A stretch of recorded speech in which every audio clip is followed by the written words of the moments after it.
Have you ever wondered what you would actually do in a real life or death emergency? I mean, we all kind of like to think we'd be the hero, right? We'd step right in, we'd make the call, we'd save the day. But human psychology, as we're going to see in this explainer today, has a pretty terrifying way of completely overriding our best intentions. We are diving deep into a landmark 1968 paper by psychologists Darley and Bibb Latané. And trust me, this is one of those studies that fundamentally changes how you look at human behavior in crowds. I didn't want to get involved. Just let that sink in for a second. It sends a bit of a shiver down your spine, doesn't it? Because this wasn't just some casual excuse for avoiding a PTA meeting. This was the infamous, recurring justification given by witnesses to one of the most horrific and publicized crimes in American history. It's literally the quote that sparked the entire field of research we're looking at today. And it forces us to ask a really uncomfortable question about who we are. So, what triggered this whole investigation? It was the tragic case of Kitty Genovese. Several years prior to Darley and Latané's study, this young woman was brutally attacked in a residential neighborhood of New York City.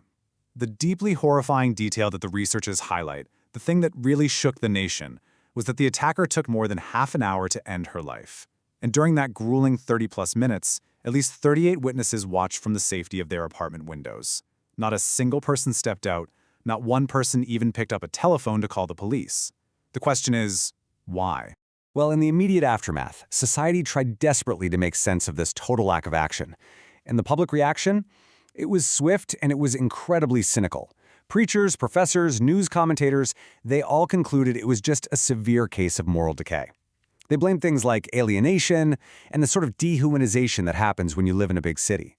Essentially, the consensus was that people had just become cold, apathetic, and totally indifferent to human suffering.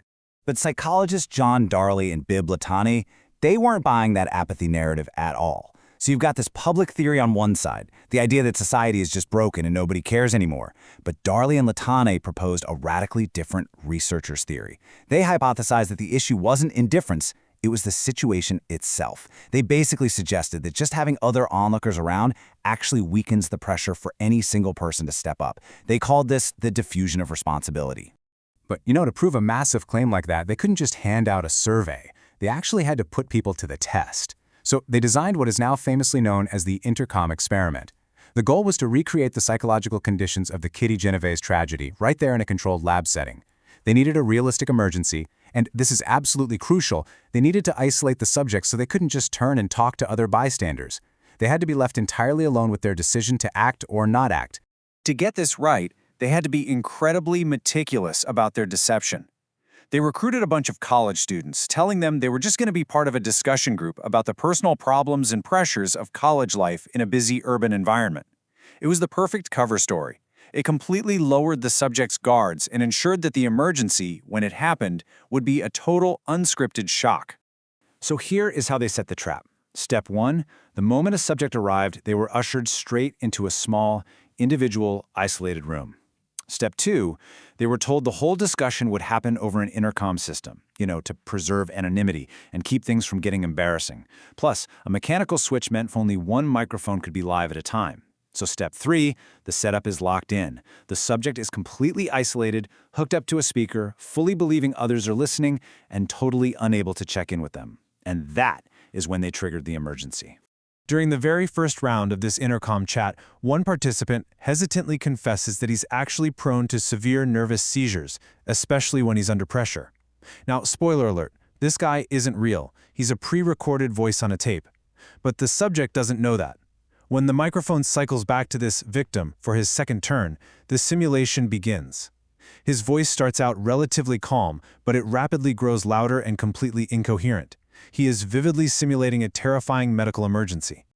The timeline of the terror these subjects were put through is it's nerve-wracking. At 0 seconds, the victim is speaking normally, but the clock is ticking. By 70 seconds, the subject is listening to the victim's speech just completely break down into these disconnected ramblings. He's stuttering, he's saying he needs help, that he's having a seizure. You can imagine the anxiety in that isolated room just skyrocketing. At 125 seconds, the victim stammers, "I'm gonna die, help, seizure," and then choking sounds. And finally, dead silence. The intercom just cuts off. Okay, I really want you to put yourself in that tiny room for a second. You are sitting there, completely alone. You just heard a fellow student choke, and collapse into total silence over an intercom. You know the researchers aren't listening in on the call.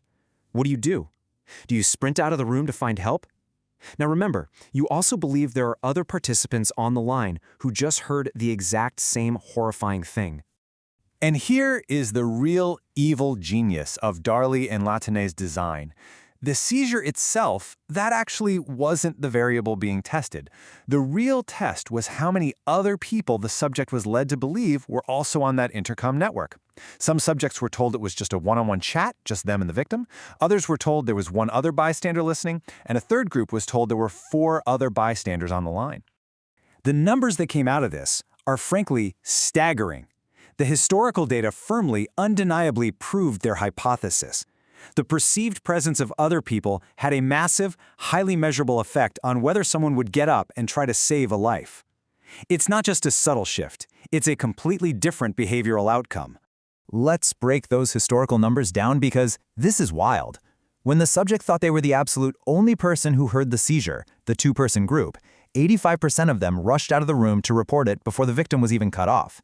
But add just one more perceived person to make a 3-person group, and intervention drops to 62%. And in the 6-person group where they thought 4 others were listening, a shocking 31% responded. Think about that. The vast majority of people in that group did absolutely nothing while someone was supposedly choking to death. That isn't just a math statistic, folks. That is literally the difference between life and death. Oh, and there is one more chilling metric from the study that we have to talk about. The number 3. The researchers found that 95% of all the subjects who ever responded did so in the first half of the available time.